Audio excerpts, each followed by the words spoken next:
लाचखोरी हा महाराष्ट्रासाठी खूप महत्वाचा विषय नाहीये.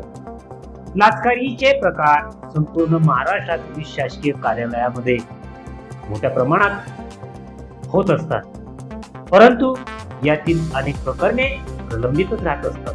असा दाखला मध्यंतरी प्रसार माध्यमातून प्रकाशित झाला असला तरीच काल मंत्रालयामध्ये अन्न औषध प्रशासनाच्या मंत्र्यावर त्या कार्यालयात तेथील अधिकाऱ्याने घेतलेली लाच हा चर्चेचा विषय ठरतो.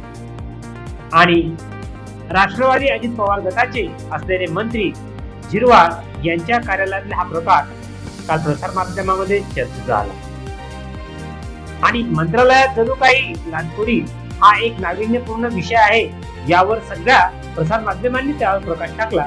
आणि त्यामध्ये राष्ट्रवादी अजित पवार गटाच्या आमदारांना व मंत्र्यांना घोषित पकडण्याचा हा प्रकार तर नाही ना, अशा शंकाला सुद्धा सुसाट वाव असल्याचं वातावरण या बातमीवरून पाहावयास मिळते. तर मंत्रालयामध्ये लाचखोरी ही होतच नाही का, आणि झिरवाळांवरच ही लाचखोरी का झाली, अशा अनेक प्रश्नांचं उल्लंघन आता चर्चेतून होऊ लागलं आहे. प्रसार माध्यमातून त्यांना त्यावर जी प्रसिद्धी देण्यात येऊ राहिली आहे त्यावरून हे वातावरण नक्कीच गोंधळाचं आहे असं म्हटलं जातं. मंत्रालयातील कुठलीही फाईल वा कुठलाही कागद हा पैशाच्या वजनावरच चालतो असं अनेकांचं मत आहे. पण ही लाचखोरी आत्ताच का चर्चेत आली हा सुद्धा कळीचा मुद्दा. महाराष्ट्रात अनेक कार्यालयामध्ये ज्या लाचखोरांचे जे गुन्हे दाखल झालेले आहेत त्यांच्यावर खरंच कारवाई झाल्यात का, आणि ही कारवाई होईल का. आणि मंत्रालयाच्या बाबतीत तर सांगायलाच नको, कोणत्याही पैशाच्या वजनाशिवाय कुठलीच कामं होत नाहीत. आणि त्यातही ही लाचखोरी आता चर्चेची ठरू लागली आहे.